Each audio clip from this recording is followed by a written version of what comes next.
So y'all, I get sent posts on TikTok, Instagram, I get sent YouTubes, I get emails, but these are going to be some of the posts that were sent to my Instagram inbox. So this man is distraught. He is just so sad. And he captions this, and in this video, all he's doing is looking sad.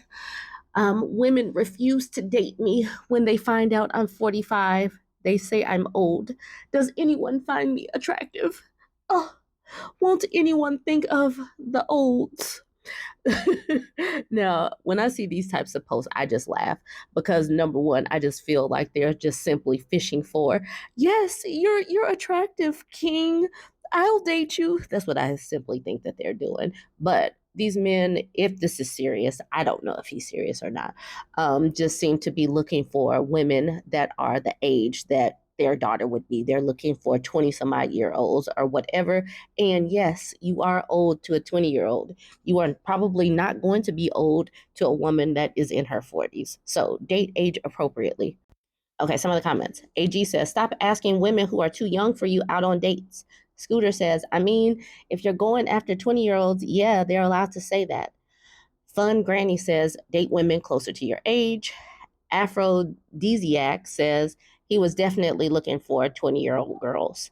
This person, Odie Line, says, this entire account is just about fishing for attention from women. Cringe AF. Okay, now we know. I didn't go back and look through this person's post.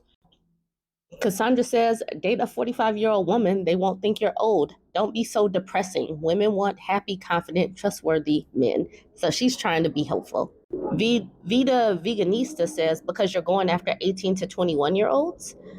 Dingo says, yep, anyone under 35 is allowed to say that to you, dude.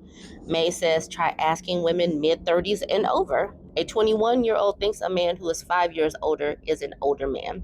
Now, Plop, your body bot says, get an effing grip. Yes, sir, please get an effing grip.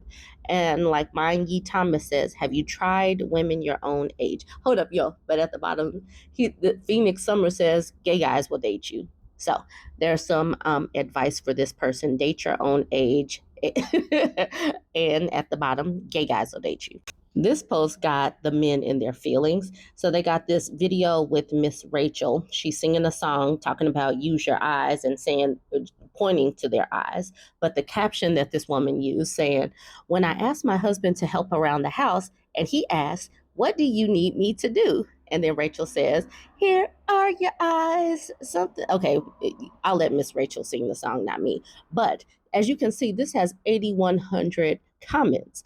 The men were in their feelings because women said, use your eyes and actually be a logical leader like you, act like you are. Yeah, we have 2 eyes. Where are your eyes? Where could they be? Where are your eyes? Point to them with me. Yeah. I like this top comment. I'm glad it was pinned. It says, the men in here grasping at so many straws, they may just save the ocean. So then Andy Tamberry says to the question, what do you need me to do? The answer, I need you to use your powers of observation to assess your own surroundings and take logical actions to maintain the proper functioning and cleanliness of the home you live in. And then Explore Wonder Room says, nearly every comment by a male proves exactly the point the creator was making. Well done. James says, and when he asked for you to help to replace the car's alternator. They always want to come to this as if women won't just go to the mechanic, like men don't these days, don't just go to a mechanic. And even still, who's replacing the car's alternator all the time? I have a 2021 car. I've never had to have the alternator replaced. We do need the home cleaned up daily. Why do they do this? So this person says, yes, something literally done once a decade is absolutely equivalent to daily household tasks. Chris says, here, let me translate. What do you need me to do actually means there is an absolute ton of stuff that needs to be done. What would you like for me to prioritize so that I can accomplish what is best suited for your workflow? So he says, your workflow. your workflow because the home is simply her domain. He only has to help a little bit. This is the issue. These men believe that they have the wife appliance that I'm always talking about. It is not their duty to help maintain the home so it's in its proper and cleanly in its proper cleanliness is what I'm trying to say. My bad. It's his job to help periodically, not participate like this is not his home as well. And then Sunflower at the bottom says, men will say they're the leaders until it's time to clean. Now, all of a sudden, they need guidance. Yes, these most logical leaders are either going to have to stop acting like they're logical leaders or just act like a logical leader, assess what needs to be done, and just do it. So this was a Facebook post that was sent to me through my Instagram inbox. So I'm gonna go ahead and just put this in this collage of videos as well. Marissa says, so today on Macy's second day of year 8, she came home with holes in her socks and told me the deputy head had told her she had to cut the tiny bows off her socks. I did try to ring the teacher with no callback as promised, so hope he likes his email. And then she sends this long email. Dear Mr. C, I don't know what his name is, please see attached photograph for reference.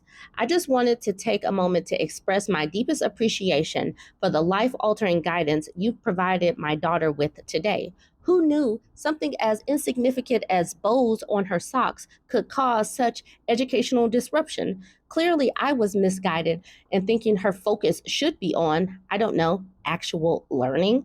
I must say, your keen eye for detail is truly impressive. The way you zeroed in on those tiny bows as if they were a clear and present danger to her academic progress, remarkable. I had no idea that such a small piece of fabric could wield such power over her ability to learn maths, read, or concentrate in class. Thank you for opening my eyes to this vital issue. Now, let's talk about the aftermath. I'm absolutely thrilled that my daughter had to walk around with holes in her socks today. It's such a bold fashion statement, don't you think? I mean, who needs bows when you can have unsightly gaps in your clothing? I'm sure this will do wonders for her self esteem and street cred, to say the least. Nothing says I'm ready to tackle the day that like socks that look like they've been through a shredder. Speaking of street cred, I also wanted to extend my gratitude for the way the situation has helped my daughter bond with her classmates. It's only the second day of term, and she's already become the subject of teasing. Her friends now think we can't afford a proper pair of socks. What a wonderful way to kick off the school year. Who knew that cutting off some bows would double as a lesson in social hierarchy and childhood bullying? Well done, Mr. C. To add to the excitement, now I get to go out and buy a brand new pair of socks because obviously, who doesn't love spending extra money on something that was perfectly fine to begin with? It's not like there's anything more important that I should be budgeting for right now. No, buying replacement socks has definitely shot to the top of my priority list, all thanks to this enlightening dress code policy. Honestly, the whole situation has been a real teachable moment for me. It's taught me that worrying about her academic success, emotional well being, or, actual important things was all a waste of time. The real key to clearly lies in sock accessories. Thank goodness for your superior insight. I eagerly await the next fashion enlightenment you have in store for Macy, perhaps banning shoelaces or removing buttons from shirts. The possibilities are endless when you're on the cutting edge of the dress code policy. I did try and contact you at 15:32 p.m. and was told you would call me back. However, hope I've got my feelings across. Thank you. Kind regards, Marissa, proud parent of a sock hole advocate. I must say, the sassiness and snark in this email should be studied. This was amazing on all fronts. We should all applaud this woman. I have checked her page several times to see if there was a response to the email. There has not been. If there is one, I will certainly bring it to you. We're all on pins and needles awaiting a response for this email. Hopefully we get one by next week. All right, y'all. What do you think of these threads or whatever these are? Let me know. Join the conversation. Don't forget to like, comment, and share.